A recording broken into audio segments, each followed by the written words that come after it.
بسم الله الرحمن الرحيم. السلام عليكم ورحمة الله وبركاته. فيديو جديد على القناة، فيديو اليوم التلات 6/2/2024. إن شاء الله في الفيديو هنتكلم عن الأسعار اليومية على القناة، أسعار الرز الشعير والرز الأبيض ومخلفات الرز، وأسعار الذرة المستورد والبلدي، وأسعار الصويا، وأسعار القطن، وآخر أخبار مزادات القطن. كل ده إن شاء الله هنتابعه معانا على القناة. فياريت لو انت اول مرة تشوف القناة تشترك في القناة، بتشترك من تحت الفيديو بتلاقي كلمة اشتراك بالعربي، تضغط عليها وتفعل الجرس كده يوصلك اشعار وقت تحميل الفيديو على الموبايل بتاعك. هنبدأ ان شاء الله بسوق الرز واخر اخبار سوق الرز. طبعا الناس كلها متابعة الفترة اللي فاتت، بقالنا يومين او ثلاثة في نزول في الاسعار وتوقف المضارب عن الاستلام، وده راجع لعدة اسباب. منها اولا كتر العرض كتير جدا في الرز الشعير. البضاعة المعروضة من الرز الشعير كتير جدا في السوق الأيام دي. وطبعا زي ما انتوا عارفين العرض لما بيزيد تبدأ المضارب بتنزل في الأسعار، أصل معروض عليه بضاعة كتير فيبدأ ينزل في الأسعار، فبيبدأ ينزل 200. لو الناس استجابت للنزول بننزل كمان 200، لو الناس استجابت بينزل 200. فده اللي حصل في السوق دلوقتي، كل ما يبقى فيه استجابة والعرض يفضل موجود مع نزول الأسعار بيتم نزول الأسعار لحد ما الناس تخلص فلوس وتقول احنا وقفنا. وده طبعا الفلوس كده كده هتخلص لأن العرض كتير والبضاعة المباعة كتير، مش هيبقى قبلها فلوس، أو الفلوس اللي بتتصرف من البنوك بتبقى أقل من البضاعة اللي موجودة في السوق في اليوم الواحد. فطبيعي هيبقى في نقص في السيولة وزيادة في العرض. وطبعا ده اللي عامل الارتباك في السوق، السيولة والعرض. وطبعا العرض ده له نقطة معينة كده وبيقف عندها، ويبدأ العرض يقل ويبدأ الأسعار ترفع تاني، ودي سيناريو متعودين عليه من بعد انتهاء الموسم. يعني العرض لما يوصل ل18 بيبدأ العرض يقل، أول ما يعدي 19 يبدأ يزيد، وكان وصل 20 في بعض الأيام، وطبعا كان العرض قليل. فهو ده سيناريو السوق، يعني سوق عرض وطلب، وده اللي موجود في السوق دلوقتي تنفيذ. هقوله لحضراتكم طبعا الأسعار لأن الأسعار اتغيرت كذا مرة على مدار اليوم، فاحنا هنقول الأسعار اللي وصلت عليها الأسعار على آخر اليوم، والأسعار اللي بيت بها السوق إن شاء الله. هنخش في الأسعار عشان الناس اللي بتشتكي من طول الفيديو، بس كان لازم نوضح حال السوق لأن السوق طبعا فيه تغيرات. وطبعا احنا بنوضح حال السوق، انما البيع والشراء دي قرار الناس اللي بتسأل ابيع ولا استنى، دي قرارك. انا بوضح حال السوق وده قرارك انت اللي بتستخذه في موضوع البيع والشراء، ما اقدرش اخد انا قرار لحد. بالنسبة لاسعار اليوم، اسعار الرز الابيض العريض اعلى جودة زيت وبخار وسوليتكس البضايع العالية من 29,800 الى 30,000 للطن من ارض المضرب. والرز الابيض الرفيع على جودة زيت وبخار وسوليتكس البضايع العالية من 28,800 إلى 29,000 للطن من أرض المضرب. وقد تزيد البضاعة في الرز الأبيض، قد تزيد أو تقل على حسب نسبة الكسر والجودة وعلى حسب الاتفاقيات بين التجار والمضارب. فممكن تزيد شوية وتقل شوية على حسب زي ما قلت لحضراتكم نسبة الكسر والجودة. وأسعار ومشتريات الشعير وأسعار مخلفات الرز. أما بالنسبة لأسعار الرز الشعير، طبعا رز الشعير مر على 3 مراحل اليوم.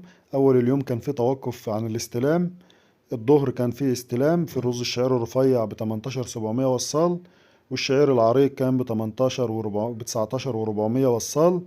أما على آخر اليوم الأسعار اللي هقولها لحضراتكم هي اللي السوق على آخر اليوم وهيبات عليها.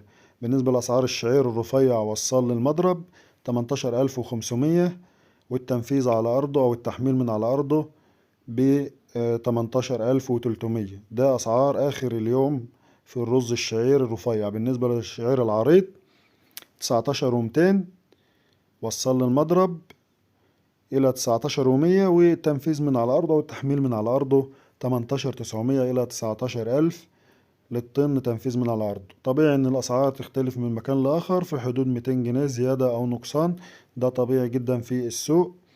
اما بالنسبة لنقطة مهمة برضه لازم أنا اقولها للناس، يعني عشان النقطة دي حصلت معانا شخصية. الناس الفلوس دلوقتي بتيجي من البنك قليلة، يعني بيبقى الحساب بيتسحب منه 150 ألف.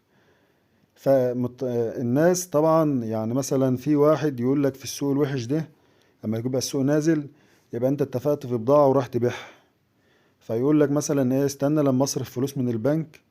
الناس بتصمم، البايع يعني بيصمم ان هو ياخد الفلوس ده على الميزان. طب طبيعي ان انا لازم أنا اروح البنك اصرف لك فلوس، او اما اجيب في العربية تروح المضرب ولا ترد بفلوس تبقى تاخد فلوسك. فاصر على كده. يعني كانت البضاعة سعرها 19 ألف أرضه، دلوقتي مش عارف يبيعها ب 18 300 أرضه، بسبب إصراره على موضوع الفلوس، مع إن كان الموضوع ما يفرقش. فالناس لازم تتساهل، من ملخص الكلام إن الناس لازم تتساهل مع بعضها في موضوع الفلوس، طالما التاجر ده مضمون ومحترم وما تقدرش مش هياكل عليك جنيه، فتساهل في موضوع الفلوس شوية عشان في السوق الوحش. بلاش في السوق التانية ما اقدرش احكم عليه، انما في السوق الوحش الذات دي نصيحة مني يعني. يبقى تسهل في العمل شوية، تسهل في السعر 50 جنيه، تسهل في الفلوس بكرة او بعد شوية فترة عشان تعرف تبيع بضاعتك. بالنسبة لأسعار المخلفات، سرسة مطحون 2400 من أرض المضرب، والكسر الناعم ب 17500 للطن من أرض المضرب، والجونة ب 14800 للطن من أرض المضرب. أما بالنسبة لأسعار القطن خارج المزادات، قطن جزء 94 يتراوح سعر الإمطار من 12700 إلى 13000 للإمطار على حسب المنطقة. بالنسبة للمزادات، الناس اللي بتسأل لسه في مزادات، لسه في مزادين على الأقل إن شاء الله، هيبقوا مزادين في الشهر ده، ويبقى يتم بعد كده المنظومة تقفل على يوم 28/2. ده ملخص سريع لموضوع القطن. بالنسبة لأسعار الذرة البرازيلي والأرجنتيني، سعر الذرة البرازيلي والأرجنتيني المستورد سب أرض المينا اليوم 18 ألف للطن، وسعر الذرة المستورد الأوكراني والبلغاري والروماني والأمريكي 17 ألف للطن اليوم، ده تحديث البورصة اليوم. بالنسبة لأسعار الصويا المستورد 44% ب 41 ألف و500 للطن صب أرض المينا، والصويا المستورد 46% بروتين ب 42 ألف و500 للطن صب أرض المينا، ده تحديث البورصة اليوم. بالنسبة لأسعار الذرة البلدي، بالنسبة للذرة البلدي المحلي من 16 500 الأصفر، من 16 إلى 16 500، والأبيض من 15 500 إلى 16 ألف، تنفيذ التجار اليوم.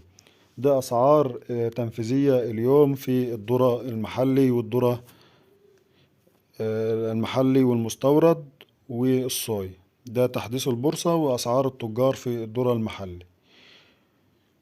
بالنسبة لأسعار الفول البلدي، فيها نزول 6200 إلى 6500 للأرداب، وزن الأرداب ب155 كيلو خام، تلاجات البضايع العالية.